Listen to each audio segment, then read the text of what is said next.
मनुष्य चाहे कैसी भी विपरीत परिस्थिति क्यों न हो, वो अपने साहस और धैर्य से उसे अपने अनुकूल बना ही लेता है। आज कुछ ऐसी ही बात को लेकर एक कहानी मैं आप लोगों के सामने प्रस्तुत कर रहा हूँ। हुआ यूँ कि इंग्लैंड के एक चर्च में एक जॉर्ज फोरमैन नाम का एक लड़का, जो बहुत ही गरीब और अशिक्षित था, एक सफाई कर्मचारी के रूप में काम करता था। वह अपने काम को बड़ी संजीदगी से करता था, साफ सफाई की पूरी व्यवस्था रखता था, जिसके कारण वहाँ के चर्च के जो फादर थे या वहाँ जो आने वाले लोग थे उससे काफ़ी प्रसन्न रहते थे। चर्च के फादर भी उसके प्रति बड़ा सहानुभूति रखते थे। धीरे धीरे समय बीतता गया। उसके काम के प्रति लगन को देखकर दूसरे लोग भी अपने हिस्से का काम भी उससे करवाते थे, लेकिन उसे किसी से कोई शिकायत नहीं थी। वो पूरी तन्मयता से काम करता था। समय बीतते बीतते वो बड़ा हो गया और अब वो सफाई कर्मी से हेड सफाई कर्मी हो गया। फिर धीरे धीरे जैसे जैसे समय बीतता गया, वो उसकी प्रोन्नति हो गई और प्रोन्नति के बाद वो वहाँ के चर्च में एक वर्जर के रूप में अब काम करने लगा और चर्च में ही रहने वाली एक लड़की से उसकी शादी हो गई। बड़े अमन चैन से उसकी ज़िंदगी चल रही थी।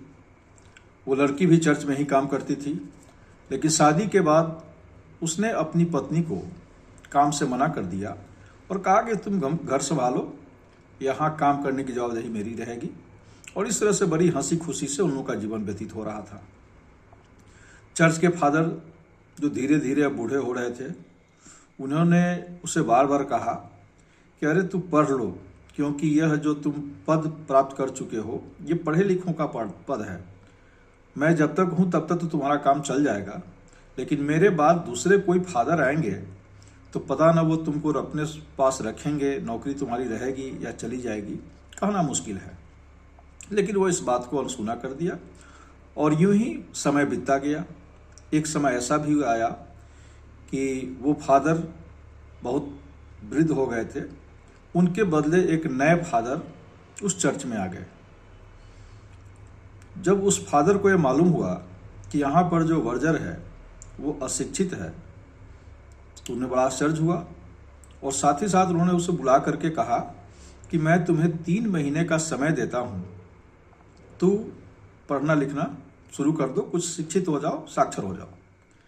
लेकिन वो इस बात को भी बड़ी हल्के में लिया।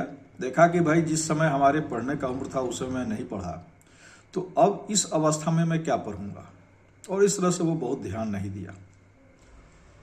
3 महीने का समय धीरे धीरे बीत गया और चूंकि वो नहीं पढ़ा लिखा था इसलिए उसे नौकरी से निकाल दिया गया। जब नौकरी से निकाल दिया गया तब उसे लगा कि भाई अब क्या होगा, अब तो हमारी नौकरी भी चली गई। और ये सोचता अपने घर की ओर चल दिया। मन में बड़ा उहापोह था, अनमनस्क तरीके से चल रहा था। जो रास्ते में पत्थर या कुछ मिले उसे पैर से ठोकर मारता हुआ जा रहा था। इतने में उसे याद आया कि जब कोई बहुत परेशानी हो, गम हो, तो लोग सिगरेट का यूज करते हैं, जबकि धूम्रपान जो है वो स्वास्थ्य के लिए हानिकारक है, ये हम सब जानते हैं। लेकिन ये कहानी का एक प्रसंग है, इसलिए मैं इसकी चर्चा करना चाहता हूँ। और वो एक सिगरेट के लिए सिगरेट खोदने लगा। बहुत सारे दुकान में गया, उसे हर कुछ मिला। उसे हलवाई का दुकान मिला, नाई का दुकान मिला, जूते चप्पल के दुकान मिला और तरह तरह के दुकान मिला, लेकिन कहीं भी उसे सिगरेट नहीं मिला। और अंत में थक हार कर जब वो सिगरेट नहीं मिला तो अपने घर गया और घर जाकर सारी बात अपनी पत्नी से बताया कि मेरी नौकरी अब चली गई है, अब हम लोग को कुछ और सोचना होगा। इसी क्रम में उसने यह भी जिक्र किया कि देखो, मैं चाह रहा था एक सिगरेट पीना, लेकिन वहाँ मुझे सिगरेट नहीं मिला। तो उसकी पत्नी बोली कि अब तो कुछ न कुछ करना पड़ेगा, और जब कुछ करना पड़ेगा तो क्यों न तुम सिगरेट का ही एक दुकान खोल दो। हो सकता है ऐसे भी कोई लोग हों तुम्हारे जैसे, उनको भी आवश्यकता होती हो सिगरेट की और उन्हें नहीं मिलता हो। फिर हुआ कि भाई सिगरेट के लिए या व्यापार के लिए पैसे चाहिए। दूसरी बात है कि जब मैं वहाँ चर्च में था, जो प्रतिष्ठित चर्च था, बड़े बड़े लोग आते थे और वो सब यहाँ आते थे, तो लोग मुझसे वो सिगरेट लेने कैसे आएंगे, मेरी दुकान चलेगी नहीं चलेगी। पत्नी कहा कि तुम प्रयास तो करो, देखो तो सही। वो पत्नी की बात मानकर और एक सिगरेट की छोटी सी दुकान शुरू कर दिया। जान पहचान तो थी ही, लोग उसको जानते थे। धीरे धीरे उसकी वो दुकान चल निकली, डिमांड बढ़ती गई। लोग अलग अलग सामान का भी अब फरमाइश करने लगे और उन सामान की आपूर्ति के लिए वो धीरे धीरे अपने दुकान में सामान बढ़ाना भी शुरू कर दिया। होते होते 1 से 2 दुकान हुई, 2 से 3, 3 से 4, और इस तरह से होते होते उसके पास 10 आउटलेट्स हो गए उस शहर में। अब उसके पास पैसे भी काफ़ी आने लगे। वो पैसे को, जाहिर है कि पैसा ज़्यादा हुआ तो बैंक में रखने लगा। बैंक के मैनेजर ने देखा कि इस आदमी के पास इतना अधिक पैसा है, वो सारे के सारे अकाउंट्स में रखे हुआ है, इसको ये शेयर में क्यों नहीं निवेश करता है, कहीं दूसरी जगह इसको निवेश करना चाहिए। उसने अपने अधीनस्थ कर्मचारियों से बातचीत किया कि भाई कौन आदमी है, इसके अकाउंट्स में इतना पैसा यूं ही पड़ा हुआ है, इसका सही ये यूज नहीं कर पा रहा है। तो लोगों ने बताया कि सर ये विचित्र तरह का आदमी है। कहा कि अरे जो भी हो, इससे मिलना तो पड़ेगा ही। फिर एक रोज बुलवाया और मैनेजर ने कहा कि भाई आप, इतने पैसे आपके अकाउंट्स में है, यूं ही पड़े हुए हैं, आप इसको किसी शेयर में लगाइए या दूसरे कहीं इसको इन्वेस्ट कीजिए ताकि आपको बेहतर रिटर्न मिल सके। तो आदमी बोला कि ये शेयर क्या होता है।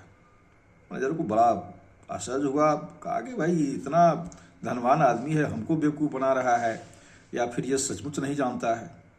कहा कि आप शेयर नहीं जानते हैं। कहा कि नहीं, बिल्कुल नहीं। फिर ये कहा कि ठीक है, जो करना है आप ही कर दीजिए। तो मैनेजर एक फॉर्म दिया, कहा कि चलिए इस पट्टी लगा के बोला कि इस 3 जगह आप साइन कर दीजिए। वो तीनों जगह कलम लेकर क्रॉस का मार्क मारकर वापस कर दिया। मैनेजर देखा, कहा कि इसका क्या मतलब है। कहा कि मतलब क्या, मैं साइन करना नहीं जानता हूँ। कहा कि साइन करना नहीं जानते हैं, इसका क्या मतलब, क्या पढ़े लिखे नहीं हैं। कहा कि नहीं। तो मैनेजर बोला कि आप पढ़े लिखे नहीं हैं तब तो आप इतना अधिक पैसा कमा रहे हैं, अगर आप पढ़े लिखे होते तो क्या होता। तो वो लगा हंसने। कहा कि मैं पढ़ा लिखा होता तो वही सफाई कर्मी रहता। तो कहने का मतलब ये है कि पढ़ना बुरा नहीं है, वो नहीं पढ़ा, कोई बहुत अच्छा काम नहीं किया, लेकिन सारी परिस्थिति उसके विपरीत थी। उसमें उस व्यक्ति ने अपने धैर्य और साहस का परिचय देकर उस विपरीत परिस्थिति को भी अपने अनुकूल कर लिया और इस तरह से वो सफलता का परचम लहराया। तो कभी भी आदमी को निराश नहीं होना चाहिए, पूरे मनोयोग से अपने काम को करना चाहिए, सफलता जरूर मिलेगी। धन्यवाद।